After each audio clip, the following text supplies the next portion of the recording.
Glória a Deus. Cumprimento a amada igreja Pastor Jesus. Amém? Quem está feliz com Jesus aí? Vamos ficar triste com Jesus, né, irmão? Não tem como ficar triste com Jesus, né? Porque aquele que se entristece com Jesus é porque ainda não entendeu o caminho que Deus tem preparado para nós, né? Que maravilhoso. É uma alegria a gente poder estar aqui mais uma vez. Agradeço a Deus pela oportunidade, a confiança do pastor Serafim também. E que nessa noite nós possamos estar se alimentando da palavra de Deus. Que nós saímos daqui sempre fortalecidos por aquilo que Deus faz no meio do culto, porque o culto não é para nós, o culto é para Deus. Então nós adoramos ao Deus vivo. Obrigado, irmão. Mas antes de começar o culto, eu quero chamar um garoto aqui, que ele tem dedicado a vida dele ao Senhor, com 10 anos de idade, e ele realmente, entregou a vida, está caminhando com Jesus.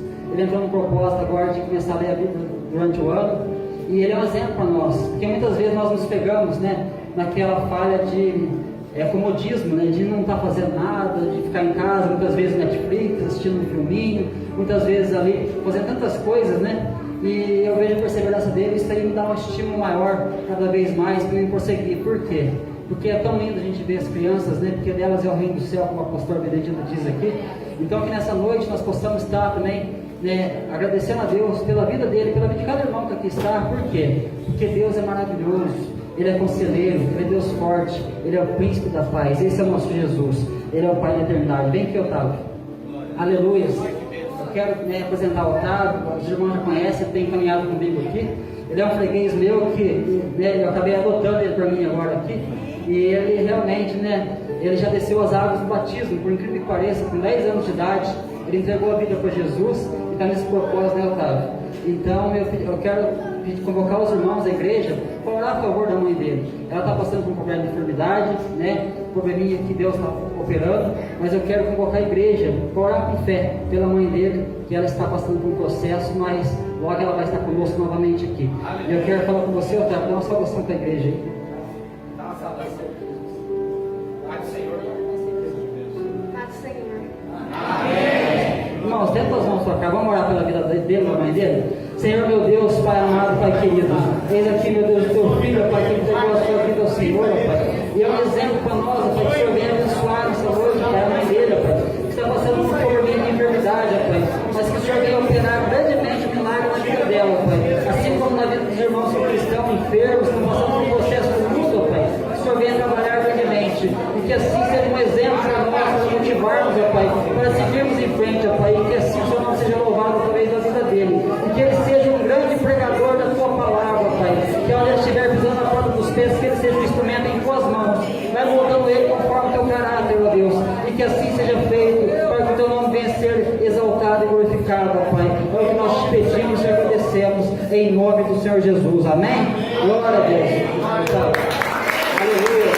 Louvado seja o nome do Senhor. Irmãos, pode sentar. Também eu quero pedir oração para os irmãos depois, para a mãe do nosso irmão Érico, a irmã Andréia, que já está passando por problema de saúde também, irmão? Mas Deus está dando providência, em nome de Jesus, tá bom? Então vamos estar orando pela Andréia, tá bom? E aqueles que estão enfermos aí, Deus tem operado grandes milagres no nosso meio, grandes coisas Ele tem feito, o irmão Fernando está aí como testemunha viva, que Deus tem operado, é grandioso esse Deus, irmão. Então a gente tem que glorificar muito a Deus por isso. Abra comigo lá em Atos, no capítulo 2, Atos dos Apóstolos, capítulo 2. Aleluia. Atos dos Apóstolos, capítulo 2. Louvado seja o nome do Senhor. Eu quero compartilhar algo com os irmãos aqui. Eu vou fazer uma resumão aqui, irmãos, para a gente não perder muito tempo. Eu vou estar lendo aqui os versículos aqui, mas depois a gente vai fazer um resumo, porque a gente vai falar aqui sobre o exemplo da igreja genuína, a igreja que Jesus estabeleceu nessa terra. E estamos aqui como igreja do Senhor. Sim, somos igreja, somos membros uns dos outros, somos corpo de Cristo. Jesus é a cabeça desse corpo, mas aqui nós somos falhos, nós somos muitos errantes em muitas coisas que nós fazemos. Mas nós temos um exemplo de igreja para nós seguirmos. Então nós vamos falar um pouquinho disso hoje. É Atos capítulo 2, versículo 36, irmão Lu. Atos 2, versículo 36. Aleluia. Louvado seja o nome do Senhor Jesus. Glória a Deus. Eu ia ler esse caderno inteiro para os irmãos hoje, mas não vou não, tá? Aleluia. Só vou ler 5 folhas só. Aleluia. Amém? Amém? Então diz assim a palavra do Senhor: saiba, pois, com certeza toda a casa de Israel, que esse Jesus a quem vós crucificastes, Deus o fez Senhor em Cristo. Aleluia. E ouvindo eles isto, compungiram-se em seu coração e perguntaram a Pedro e aos demais apóstolos: que faremos, homens, irmãos? E disse-lhe Pedro: arrependei-vos e cada um de vós seja batizado em nome do Senhor Jesus Cristo para perdão dos pecados, e recebereis o dom do Espírito Santo. Porque a promessa vos diz respeito a vós, aos vossos filhos e a todos que estão longe, a qual o Senhor nosso Deus chamar. Aleluia. E com muitas outras palavras isto testificava e os exortava, dizendo: salvai-vos dessa geração perversa.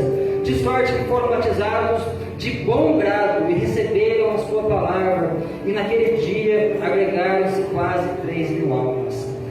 E perseveravam na doutrina dos apóstolos, na comunhão, no partir do pão e nas orações. E em toda alma havia temor, e muitas maravilhas e sinais se faziam pelos apóstolos. E todos os que criam estavam juntos e tinham tudo em comum. Vendiam as suas propriedades e bens e repartiam com todos segundo a necessidade de cada um. Perseverando unânimes todos os dias no templo e partindo o pão em casa, comiam juntos com alegria e com singeleza de coração, louvando a Deus e caindo na graça de todo o povo. E todos os dias o Senhor acrescentava à igreja aqueles que haviam de salvar. Aleluia. Quem pode dar uma salva de palmas para Jesus? Aleluia. Glória a Deus. Irmãos, o culto a Deus sempre esteve ligado ao sacrifício. Desde a antiga aliança, qual foi estabelecida por Abraão, o culto sempre esteve ligado ao sacrifício. Mas quando a gente olha na história, do tempo, a gente vamos lá para Gênesis, a gente olha ali, quando Adão e Eva pecam, Deus ele mata um animal para cobrir a nudez do homem, para cobrir o pecado. E naquele momento é sacrificado um inocente para a remissão de alguém que estava em pecado, para cobrir a vergonha daquele homem. Nós vemos ali Abel oferecendo como sacrifício a Deus um cordeiro, e isso também cabia o quê? Um sacrifício de morte, um animal sendo morto, oferecendo a Deus para glorificar o nome de Deus. O culto ali que eles estavam prestando a Deus era o culto de sacrifício a Deus. Nós vemos a geração de Sete, quando vem ali o filho de Sete, descendente de Sete, Enos, ele começa a invocar o nome do Senhor, a geração dele. E nós vamos ver ao longo do tempo um homem dessa geração chamado Enoque. Ele andou com Deus e não foi visto mais, porque o Senhor o tomou para si. Então nós vemos a história de Deus trabalhando na vida de muitas pessoas, e nós vamos chegar no tempo de Abraão. Abraão foi um homem escolhido por Deus, chamado para que ele entrasse em um lugar onde chamava a terra prometida. Mas a promessa feita a Abraão que ele seria pai de multidões. E hoje eu vejo essa multidão aqui, aleluia. Hoje eu vejo a multidão aqui, vejo essa multidão que entregou a vida para Jesus e está aqui para prestar um culto a Deus, um culto verdadeiro. Nós vemos ali que ao longo do tempo Abraão ele vai oferecer o sacrifício a Deus. E nós vemos que Abraão, ele tem algo que Deus pede para ele, que eu acho que nenhum de nós aqui teríamos coragem de fazer, pelo menos eu não teria, sacrificar o próprio filho por amor a ele. E aí nós vemos ali Abraão indo até aquele lugar para sacrificar Isaac. Mas Deus, como ele é o Deus da provisão, Abraão ele era o homem da fé. O que ele faz? Nós subiremos, mas nós voltaremos, ele disse para o seu servo. Aleluia. Então ele sabia que Deus faria algo maravilhoso na vida do seu filho, assim como ele faz algo maravilhoso em nossa vida também hoje. Aleluia. Porque eu não teria coragem de sacrificar meu filho, irmãos, sinceramente, eu não teria. Eu tenho que ser sincero com os irmãos. Por quê? Porque Deus ele nunca vai colocar algo para nós que nós não podemos cumprir. Então muitas vezes a pessoa fala assim: mas você tem coragem de sacrificar o teu filho para Deus? Eu tenho que ser sincero e falar não. Mas eu sei que Deus nunca vai colocar algo para mim fazer que Ele sabe que eu não sou capaz de fazer. Por quê? Porque senão isso vai ser uma derrota para mim. Mas eu sei que o meu Redentor vive e que Ele é aquele que é o autor da vida, e eu posso confiar nele em todas as coisas. Assim Abraão confiou, por isso que ele é chamado de pai da fé. Ele é aquele que realmente é chamado de pai da fé. Ele tinha uma promessa estabelecida a ele, e naquele momento ele creu. Ele sai da terra dele, ele vai para uma terra que ele não conhecia, para um lugar distante, mas ele vai chegar a um lugar onde a palavra de Deus fala que ele estava como peregrino em terra estrangeira, e é a terra prometida. Mas ele não vai estabelecer a sua vida lá, porque ele vai sair, e a descendência que vai entrar depois na terra prometida é a descendência que sai do deserto. É aquele povo que ficou escravo no deserto 430 anos. e depois ele vai sair para entrar na terra prometida. Mas olha o que Deus faz.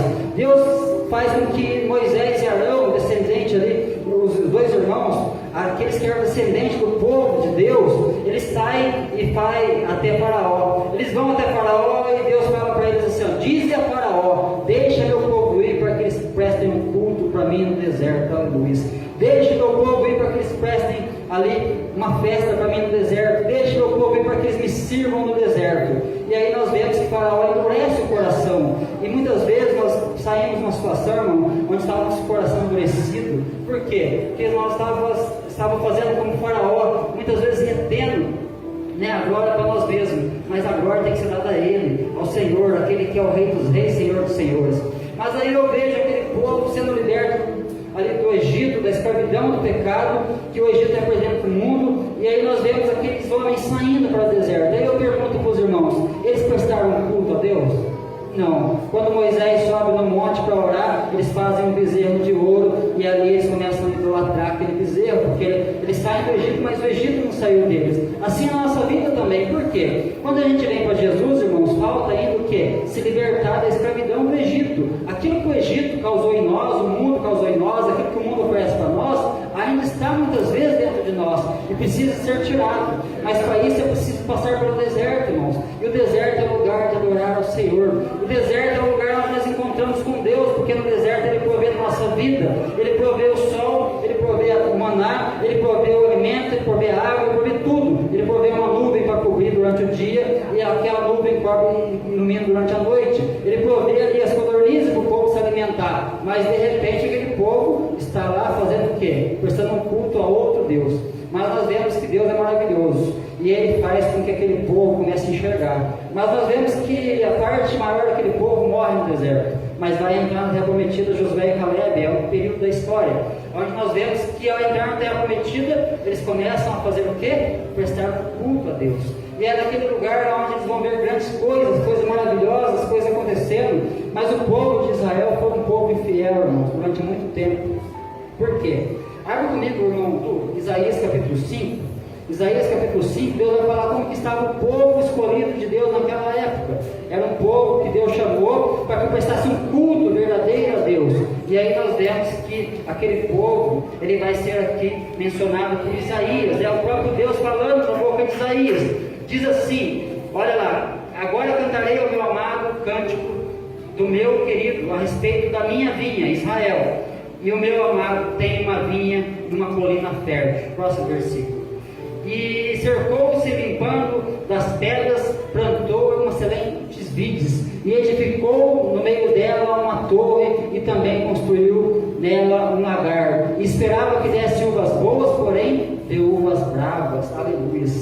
Que coisa triste, irmãos. Por quê? Ele plantou uma vinha numa colina fértil, ele tirou as pedras. Olha como Deus faz na vida da gente. Ele tira a gente do lugar que nós estávamos e Ele traz para perto. Mas para chegarmos a Jesus é necessário tirar coisas da nossa vida. E ali nós vemos que Ele vai limpar ali aquele terreno, Ele vai tirar as pedras, Ele vai tirar aquilo que nós tropeçamos, Ele vai tirar aquilo que muitas vezes vai conduzir a gente para um caminho errado, e Ele vai fazer com que a gente seja plantado na casa do Senhor. A casa do Senhor não é esse templo aqui não, a casa do Senhor é a presença de Deus, é o nosso Deus comunicando com nós na eternidade, é o Deus eterno comunicando com um homem que aqui é terreno, e agora Ele vai fazer o quê? Fazer com que nós venhamos entender a verdadeira adoração que nós temos que dar a Ele. Aleluia. Mas aí nós vemos que nesse contexto aí Ele vai falar o que Ele vai fazer com a vinha dele. Por quê? Porque esperava que desse uvas boas, mas deu uvas bravas. Ele vai fazer o quê? Ele vai derrubar a cerca, os inimigos vão invadir, ela vai ser pisada, e aí nós vemos que ao longo disso Israel era para ser a luz para as nações, mas eles não foram. Por quê? Por conta do Egito que está habitando neles. Mas Deus quer limpar o Egito de nós hoje. Deus quer tirar o Egito, aquele resto de coisa que está em nós ainda encalacrado, que precisa ser tirado. Ele quer tirar aqui nessa noite, aleluia. Eu creio que Ele vai tirar, por quê? Porque Ele está presente aqui, aleluia. Porque Ele está presente no culto, porque o culto é estabelecido a Ele, aleluia. E aí nós vemos que o tempo passa, não vai dar tempo para contar a história inteira, mas vamos resumir aqui. Nós vemos o tempo de Malaquias. Malaquias estava todo deturpado, o sacerdócio, o povo estava trazendo para Deus animal coxo, animal cego, animal manco, pão colorento, um período onde Deus cala por 400 anos, Deus não fala com o homem mais. Nesse período surgem os fariseus, 162 anos antes de Cristo, vem surgir a religião dos fariseus, onde era aquele povo legalista, que impunha a lei de uma maneira totalmente legalista para o povo, e atavam fardos pesados, o povo carregava em o dedinho, eles moviam aquilo lá. Mas João Batista chega. Quando ele chega, irmãos, ele diz assim: arrependei-vos, porque está próximo o reino dos céus. Ele veio aplanar o caminho, preparar o caminho para o Senhor, mas agora Jesus chega e fala assim: arrependei-vos, porque é chegado o reino dos céus. Aleluia, o reino dos céus chegou. Jesus veio, mas ele veio com um propósito: a cruz. A cruz é aquele lugar onde nós depositamos nossa confiança, porque lá foi o sacrifício perfeito. Tudo aquilo que estava na antiga aliança foi apontando para Jesus e agora está cumprindo naquele que é o Todo-Poderoso. Aleluia. Quando ele estava na cruz, ele diz ali: tetelestai, está consumado. Naquele momento ele consumou e ele fala: Deus meu, por que me desamparastes? Mas ali o pecado da humanidade estava caindo sobre ele. Ele levou sobre si as nossas enfermidades, as nossas dores, o castigo que nos traz a paz estava sobre ele. E é pelas suas pisaduras que nós fomos sarados, irmãos. Aleluia. E agora o sacrifício perfeito acontece. Aí começa o agir da igreja do Senhor. Ele fala para aquele povo chamado os apóstolos, para eles ficarem em Jerusalém, até que do alto eles sejam revestidos de poder, porque eles já tinham recebido o Espírito Santo, porque Deus, o próprio Jesus, ele chega ali em João 20 e fala assim: a paz seja convosco. Eles estavam trancados numa casa com medo ali de ser perseguido, de ser morto, porque os mestres tinham sido mortos. E agora Jesus fala assim: ó, recebei o Espírito Santo, aleluia. E ali eles recebem o Espírito Santo de Deus. Ser revestido.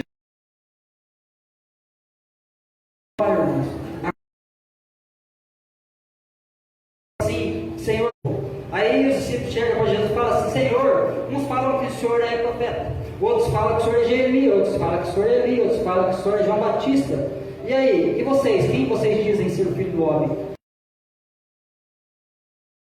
Que age no impulso, ele chega e fala assim: Senhor, o Senhor é o Cristo, o Filho do Deus vivo, aleluia. E aí Jesus fala para ele assim: ó, Pedro, eu sinto muito te informar, mas não foi a carne e o sangue que revelou isso para você, não. Sabe quem foi? Foi o Pai. O Pai que te revelou isso, aleluia. Mas eu te digo que tu és Pedro, tu é Petros, pedrinhas, mas sobre esta pedra, sobre mim, eu vou edificar a minha igreja, aleluia. E aí nós vemos que a igreja é edificada, ele diz assim: as portas do inferno não prevalecerão contra ela, e dar-te-ei as chaves do reino dos céus, e tudo que você ligar na terra, você vai ligar no céu, e tudo que você desligar na terra, vai ser ligado também no céu, aleluia. E nós vemos que ali naquele contexto, a igreja, ela tem uma chave. Essa chave pode ligar, essa chave pode desligar. A chave está em tuas mãos. Você decide, você escolhe aquilo que você quer fazer com essa chave. Essa chave é uma chave espiritual, é uma chave que abre portas, é uma chave que fecha portas, é uma chave que realmente ela quebra cadeias, ela abre as algemas e liberta o povo da escravidão. É uma chave que ele colocou na mão da igreja, aleluia. Cada um de nós tem essa chave, como nós temos usado a chave que Deus deu para nós. Mas logo em seguida, no versículo 24, de Mateus 16, aleluia, vamos ver aí alguns princípios ali acerca da igreja verdadeira, aleluia. Olha lá, olha os princípios da igreja genuína. Da igreja eu não falo de paredes, eu falo de pessoas. Todos nós somos aqui membros um do outro, membros do corpo de Cristo. Somos um só pão em Cristo Jesus, aleluia. E pão, ele tem que ser para alimentar multidões. O pão você não pode comer a si mesmo. Você não é o pão para que você guarde para ti, mas para que você alimente o outro, aleluia. E a palavra de Deus diz assim, ali no verso 24: então disse Jesus aos seus discípulos: se alguém quiser vir após mim, renuncie-se a si mesmo, tome a sua cruz e siga-me. Primeiro princípio de igreja de Cristo na terra: renunciar a si mesmo. Essa é a parte mais difícil, irmãos. É a parte mais dura que tem, pastor. Renunciar a nós mesmos, negar a nós mesmos. Por quê? A minha carne, ela pede pecado o tempo todo. A minha carne, ela pede muitas vezes ali aquilo que é o engano, aquilo que o inimigo coloca para a gente, porque o nosso corpo, ele tem aqui os desejos carnais, mas a nossa alma tem que estar conectada com o nosso espírito conectado com o nosso Deus, porque é pelo Espírito Santo de Deus conectando com o nosso espírito que nós fazemos a vontade do Pai. E aí nós vemos aqui negar a si mesmo, renunciar a si mesmo. Primeiro princípio, a igreja verdadeira de Cristo, ela renuncia a si mesma. Ela fala, não vivo mais eu, mas Cristo vive em mim. Aleluia, essa é a igreja verdadeira. Depois ela fala assim, pegar a sua cruz. Se alguém quiser vir a mim, pegue a sua cruz, tome a sua cruz e siga Jesus. Pensa que é fácil, né? Se fosse fácil, todo mundo entrava, mas não é fácil não. Nós temos que primeiro renunciar para você carregar a cruz, porque é uma etapa. Se você não renuncia, como você vai carregar a cruz? Não tem como. Tem gente que pega a cruz e sai correndo, agora eu vou, daí morre pelo caminho. Por quê? Porque não renunciou, não entregou a vida ainda, e aí ele sai correndo com a cruz, na hora que chega no abismo ele fala, vou ter que cortar essa cruz aqui, porque não dá para passar. Eu vou ter que cortar ela, e aí o que ele faz? Ele vai cortando a cruz pelo caminho. E aí nós vemos o quê? Que ao longo da caminhada, irmãos, a pessoa morreu. Por quê? Porque ela não renunciou, ela quer pegar a cruz e sair correndo. Fala, não, agora eu vou, mas não vai. Porque quem não renuncia não consegue chegar. Aleluia. Então nós precisamos renunciar a nós mesmos, pegar a cruz e agora seguir Jesus. É que nem aquela historinha daqueles homens que estavam levando a cruz, irmão Marquinhos. Aí todo mundo levando a cruz ali naquela dificuldade, naquela luta. Aí teve um abençoado lá, vou cortar um pedaço da cruz aqui, porque era muito pesado. Aí ele corta um pedacinho. Aí, opa, agora ficou mais leve, vamos seguir em frente. Aí ele vai lá e corta um pedaço. Daqui a pouco ele corta um pedaço. Aí chega lá na frente, tem um abismo, que ele precisa jogar a cruz do outro lado para ele poder passar por cima dela, atravessar. Aí chega lá o abençoado, cortou a cruz, o que ele faz? E agora? Não consegue, por quê? Porque estava pesada a cruz, estava difícil? Eu me livrei dela, mas agora você não chega lá. Por quê? Porque você precisa carregar a tua cruz. E carregar a cruz é você andar realmente confiando em Jesus. Porque Ele vai ajudar você a carregar o fardo, irmão. O fardo é pesado? Sim, mas com Jesus é leve. Aleluia. O fardo do mundo é pesado, mas Ele fala assim, não mais sobre vós o meu jugo, aprendei de mim que sou manso e humilde de coração. E aprendei de mim que sou manso e humilde de coração, porque o meu jugo é suave e o meu fardo é leve. Aleluia. Louvado seja o nome do Senhor por isso, irmão. Ele nos ajuda em nossa fraqueza, em nossa dificuldade. Então nós temos que entender que com Ele todos nós iremos bem. Aleluia. Então nós vemos que a igreja, ela tem esse princípio, verso 25. Porque aquele que quiser salvar a sua vida, perdê-la-á. Mas aquele que perder a sua vida por amor de mim, achá-la-á. Que maravilhoso é isso, né? Aquele que quiser salvar a sua vida. Mas está difícil, eu não estou aguentando. E se vinha perseguição, o que eu faço? Se você quiser salvar a sua vida, irmão, para viver nessa terra, você vai perder ela. Mas aquele que perder a sua vida por amor a Ele, você vai encontrar a vida eterna. Aleluia. Porque perder a vida aqui é você abrir mão de você mesmo. É lógico que a gente está nessa terra, a gente desfruta daquilo que Deus dá para a gente. Deus abençoa cada um de nós para a gente ter uma vida em abundância, não abençoa? Então que nós possamos realmente fazer com que nós possamos viver realmente a experiência de relacionamento íntimo com Jesus. Aleluia. Mas ainda diz aqui no verso 26, por que aproveita o homem ganhar o mundo inteiro e perder a sua alma? As coisas da terra, irmão, são passageiras, mas as coisas do céu são eternas. E nós batalhamos pelas coisas celestiais, não pelas coisas terrenas. As coisas terrenas lutamos sim, porque Ele vai abençoar. Ele vai prosperar, porque muitas vezes a gente chega aqui e a gente tem o costume, é lógico, quem quer a sua bênção? Eu quero, todo mundo quer, mas a palavra de Deus mostra pra gente que nós temos que ser uma bênção, porque Deus disse assim a Abraão, ser tu uma bênção, aleluia. Então que nós possamos ser bênção para nossos irmãos, né? Aleluia. Então hoje eu falo rápido por causa do tempo, irmãos, aleluia. Então vamos lá, Atos capítulo 2, de novo, rapidinho, para a gente ver algumas características da igreja do Senhor Jesus, aleluia. Então as primeiras características são o quê? Renunciar a si mesmo, pegar a cruz e seguir Jesus. Aleluia. São as primeiras características de uma igreja genuína. Mas aqui a palavra de Deus fala que eles vieram até os discípulos, Pedro prega a palavra cheia do Espírito Santo, quase 3.000 almas se convertem ao Senhor Jesus, irmãos. Quase 3.000 almas se converteram naquele lugar. Que pregação foi essa? Olha a pregação de Pedro. Saiba, pois, com certeza, casa de Israel, que esse Jesus a quem vós crucificaste, Deus o fez Senhor e Cristo. Aleluia. Essa é a pregação mais simples que tem, mas é a mais verdadeira, é a mais legítima. Por quê? Aquele que o povo mandou para a cruz, ele se fez Senhor e Cristo. Aleluia.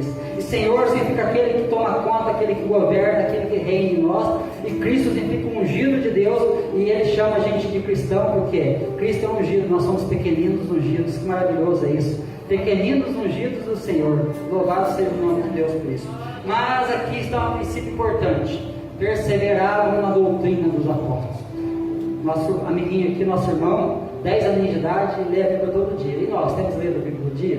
Nós temos olhado para a Escritura todo dia? 10 aninhos, lendo a Bíblia todo dia com a mãe. Que maravilhoso é isso, é um exemplo para a gente. muitas vezes a gente se pega ali no celular, vamos ver o que tem no TikTok aqui, peraí, vamos ver o que tem no WhatsApp, vamos ver o que tem no Facebook, vamos ver o que tem ali, tal, pra gente ver, tal, que maravilha, é bom a gente ver, coisa que edifica, mas é melhor a gente ver aqui, ó, direto na fonte, porque a fonte é a palavra viva, a palavra da vida, a palavra que transforma, a palavra que liberta, aleluia.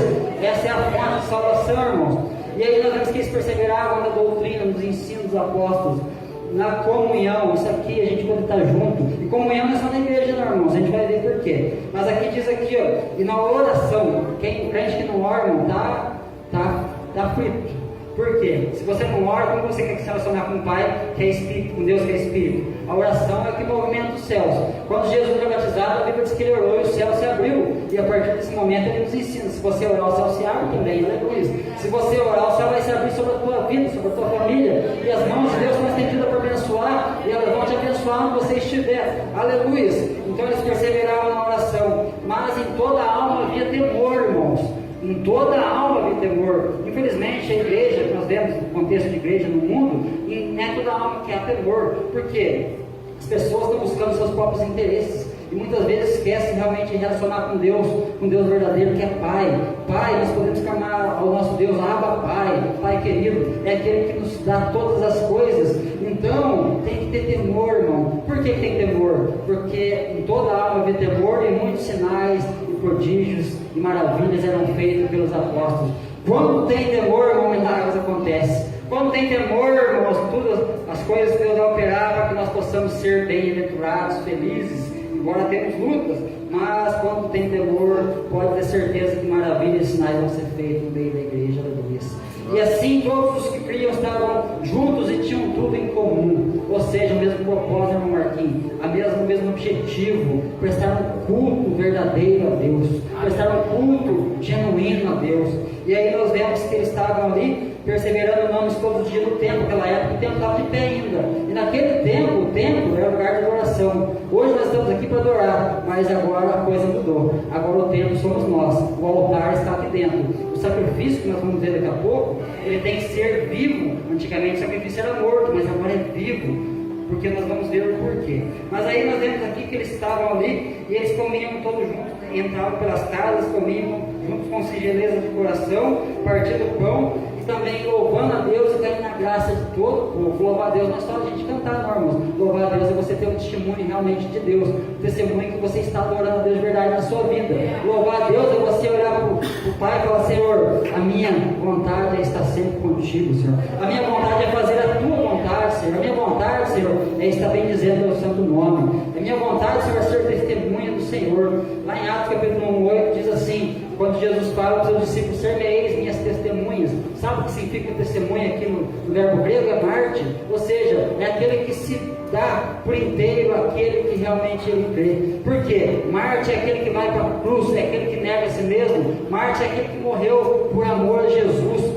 Então, ser-me-eis as minhas testemunhas, ou seja, eu vou começar, mas eu vou até o fim. Eu vou até o fim porque eu sei que o meu Redentor vive. E aquele que perseverar até o fim, ele diz: dar-te a coroa da vida. Guarde aquilo que tem para que ninguém roube a sua coroa. Persevere, porque a caminhada é longa, irmão, mas vamos entrar na terra prometida um dia, aleluia. Louvado seja Deus por isso. E aí nós vemos que eles estavam ali, e a partir desse momento, eles são testemunhas de Jesus. O primeiro mártir foi Tiago. Nós vemos depois Estevão, um homem cheio do Espírito Santo, um homem cheio de Deus. Ele começa a pregar, ele vai de Abraão até Jesus. E aí os religiosos, né, pastor, começam a ficar: para de falar um pouco, não aguento mais. Por quê? Era tanta unção, era tanta graça, era tanta maravilha sendo feita ali através de Estevão, pelas suas palavras, que eles não suportavam e mataram Estevão apedrejado. Mas Estevão, ele olha para os céus e fala assim: Senhor, perdoa eles porque eles não sabem o que fazem, Senhor. Ele vê os céus abertos, ele vê o Senhor direito do Pai, e ali nós vemos ele entregando: Senhor, eu entrego a minha vida, Senhor. E ele está partindo para um lugar muito melhor que nós estamos aqui hoje, aleluia. E ele vai com alegria, por quê? Porque ele sabia para onde ele estava indo, aleluia. Então nós vemos esse princípio da igreja. Mas Paulo, ele fala para nós de um culto racional, irmãos. Abra nós, irmão, em Romanos 12, versículo 1, aleluia. Já estou encerrando, irmãos. Aleluia, que hoje é noite de Santa Ceia. Aleluia. Paulo, ele vai falar de algo de sacrifício aqui. O sacrifício, como eu disse lá no começo, ele é todo, né, aquilo que é mais importante no culto, é o sacrifício. O sacrifício apontava para Jesus na antiga aliança. Jesus veio, ele foi agora sacrificado na cruz, ele foi morto, sangue derramado, ele nos salvou porque o Cordeiro de Deus que tira o pecado do mundo estava sendo condenado, ele se fez maldito por nós, porque maldito todo aquele que for pendurado no madeiro, e ele ali derramou sangue por nós. E agora Paulo fala acerca do culto. Rogo-vos, pois, irmãos, imploro a vocês, irmãos, que vocês, pela compaixão de Deus, que apresenteis vossos corpos como sacrifício vivo, santo e agradável a Deus, que é o culto racional. Próximo versículo, irmão. E não sede conformados com este mundo, mas sede transformados pela renovação do vosso entendimento, para que experimenteis qual seja a boa, perfeita e agradável vontade de Deus. Aleluia! Ele está falando de um culto onde nós somos agora o sacrifício, onde nós entregamos a nossa vida, porque nós temos o costume de falar que esse lugar aqui, ó, é o altar, mas esse aqui não é o altar, esse aqui é um culto onde nós pregamos. O altar está aqui, irmãos, e o altar da antiga aliança, o que era? Ali havia um lugar chamado Santo dos Santos. Dentro daquele lugar havia a Arca da Aliança, uma arca onde tinha dentro dela os 10 mandamentos. Ela tinha o cajado de Arão representando ali o sumo sacerdote, e tinha o maná dentro de vasos guardados naquele lugar. Então ali nós vemos a palavra de Deus dentro representando a lei de Deus, nós vemos o cajado representando o sacerdócio, e nós vemos a provisão de Deus representada pelo maná. Mas agora que nós estamos nesse templo da graça de Deus maravilhoso, nós nos encontramos agora nós vemos o que? A palavra de Deus está aqui dentro. O sacrifício, ele vai estar na tampa do propiciatório lá na antiga aliança. Agora nós vemos que o que era mais importante naquele tempo não é o que estava dentro da arca, embora que lá é muito importante, sim, né? Mas o mais importante era o que estava em cima da arca. Por quê? Em cima da arca o sangue era derramado. Em cima da arca era aspergido o sangue do cordeiro uma vez por ano para a remissão dos pecados.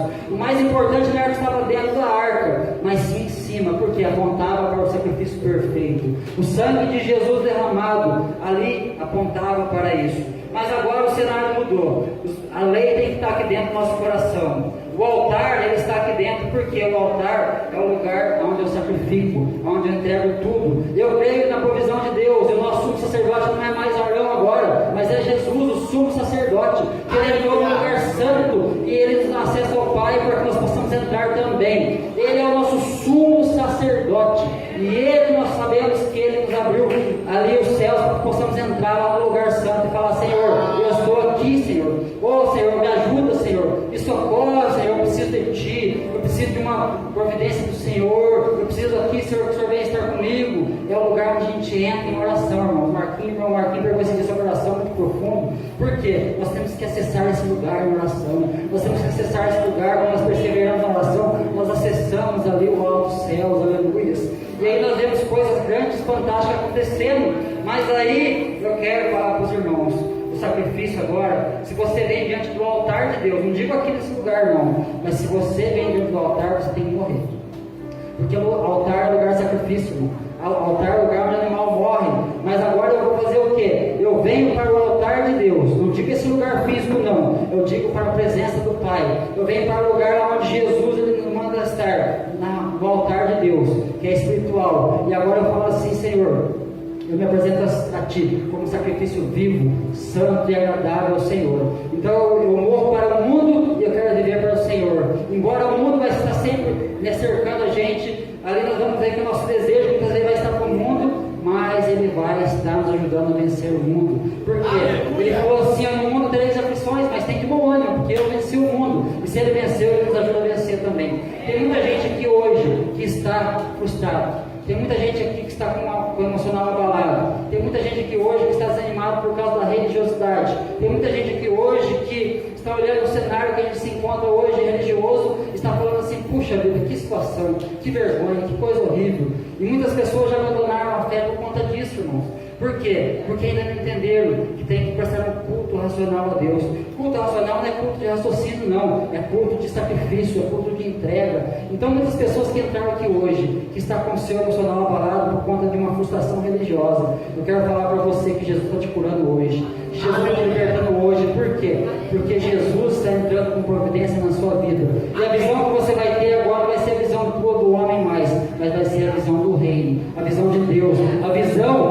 céus. Por quê? Porque nós não vivemos para nós mesmos, nós vivemos para o Senhor. E se com Ele nós vivemos, com Ele também morreremos. Nós estaremos certos que um dia estaremos com Ele na glória. Então que nós possamos entender, irmãos, que a igreja verdadeira, ela tem esse exemplo para nós. Tem muito mais mesmo para ter que falar, senão vai ficar até amanhã.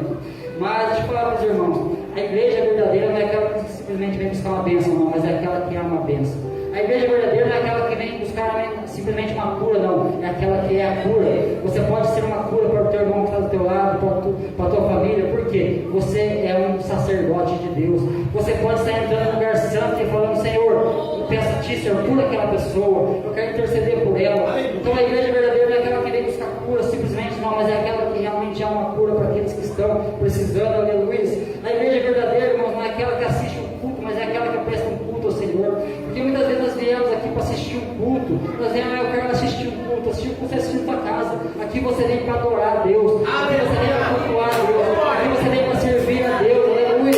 A igreja verdadeira, irmãos, não é aquela somente que louva a Deus, não, mas é aquela que adora a Deus de verdade. É aquela que no seu espírito fala: Senhor, eu te louvo porque o Senhor é na minha vida. Essa é a igreja verdadeira do Senhor Jesus. A igreja verdadeira não é aquela que realmente ela tem seus próprios interesses, mas ela faz o quê? Ela renuncia a si mesma. Essa é a igreja verdadeira, irmãos. A igreja verdadeira não é aquela que simplesmente olha para a cruz, não. É aquela que carrega a sua cruz. Porque olhar para a cruz é fácil. Olhar para a cruz que o irmão está carregando é fácil. Mas e carregar a nossa cruz? Nós temos que carregar a nossa cruz, irmãos. Mas renuncia a si mesmo primeiro, porque eu tenho certeza que Deus vai fazer uma obra da sua vida. E a igreja verdadeira não é aquela que somente olha para o altar, não. Mas é aquela realmente que sacrifica no altar. É aquela que realmente entrega tudo, irmãos. É aquela que realmente está aqui e fala: Senhor, eu sacrifico a minha vida. Por quê? Eu te amo, Senhor. Eu quero estar contigo. Então que nessa noite nós possamos entender que o culto a Deus é um culto de sacrifício, irmãos.